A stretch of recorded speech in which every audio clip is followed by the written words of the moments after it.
So I'm sure you remember that part 2 ended with some shoulder shimmies, and we were already thinking about how we needed to fudge a little bit so that our step was, our weight was on our right, our left leg is free, because I told you that the next thing that you were going to do when we started into part 3 was going to be some hip drops.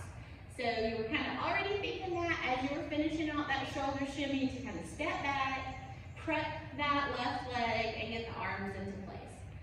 So this is going to be a little bit different hip drop. We're going to drop, drop, and our foot is not releasing at all there, just a double drop, drop, drop. Then we're actually going to step back and push up. So really pop the hip up and out the back. And as our arms were here for the drop, they're going to come together in front of us, and one on top of the other, and really pop. And when we're doing our drop, drop, drop, we're going to be looking at the audience.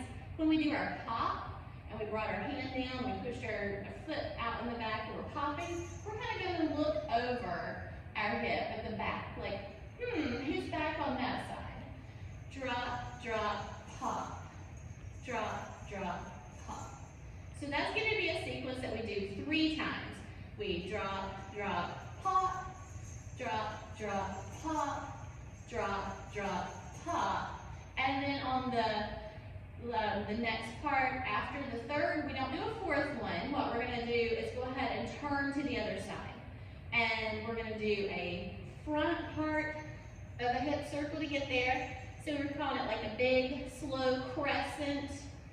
Taking that first part of the hip circle, shifting your feet over, and we were just right here, so it kind of seems natural just to bring the arms in at the belly button level and then open them back up to be ready to go on this side. Same thing here.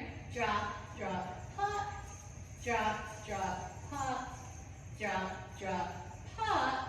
And now this time we're going to be taking that circle the opposite way. It's still just the front half. So we're going in a clockwise direction with our crescent. And we're not going to open our arms up like for hip drops. We're just going to open our arms up, out extended. So now we are going to be traveling on our diagonals. We're going to go to the right diagonal and back, and the left diagonal back to kind of draw a V on the floor in front of us. The way that we're going to travel is with a triple step, right, left, right, left, right, left, right, left, right, left, right, left to go forward. We would obviously be moving. And when we're doing that, we're going to let our arms kind of sway to each side. So when we're right leading, our arms are going to the right. When we lead with our left, our arms are going to the left. As we come back, same kind of thing. We're just stepping behind, right, left, right, left, right, left. So you're taking that hip and bringing it around behind before you step. You can do it kind of on toes a little bit. You can do it flat-footed, but keep kind of a little bounce to it so that it looks nice and lifted if you are going flat-footed. So we're going to the right diagonal, right, left, right, left, right, left, right, left, right, left, right, left, backing up. Same thing until we get to that center part. Then when we step down, we're going to be switching our angle and our direction. So we're going forward again, and we're going on the left angle. Right, left, right, left, right, left, right, left, right, left, right, left, backing up. Right, left, right, left, right, left, right, left, right, left, right, left. When we center ourselves, now we're just going to stay in place and do some circles with roll downs and roll up. So this is going to be slow again. Think about the whole 8 count. The first 4 will be a chest circle that's going counterclockwise. 1, 2, 3, 4. Then we're going to roll it down for the 5, 6, 7, 8.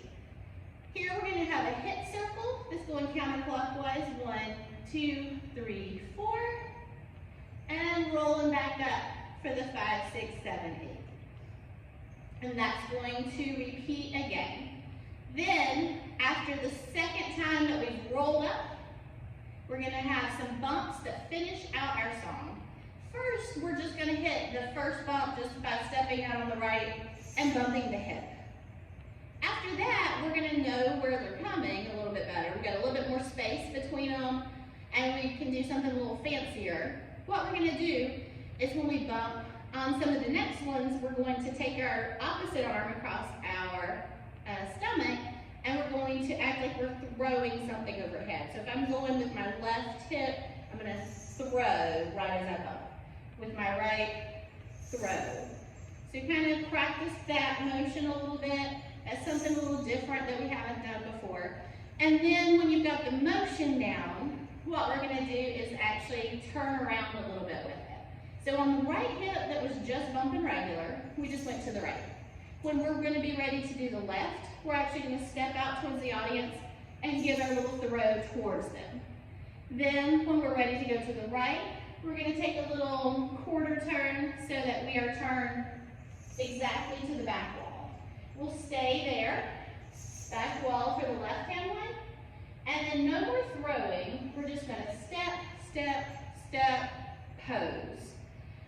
And you can make that as dancey as you'd like to, but really just taking 3 steps to get around to the front, coming back around counterclockwise and opening up the arms on that last beat to do a little pose with our right leg out, our right arm out, our left arm up.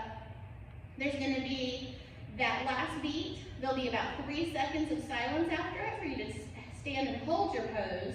And then there'll be some exit music. And as soon as the exit music comes on, that lets you know that you've held your pose long enough. You can come down and take your bow, and then we'll be heading on off of the stage. So that is part 3. Practice it first, and then add it on to your part 1 and part 2, and now you actually have the whole dance that we just need to polish and to get really good at being in sync with each other.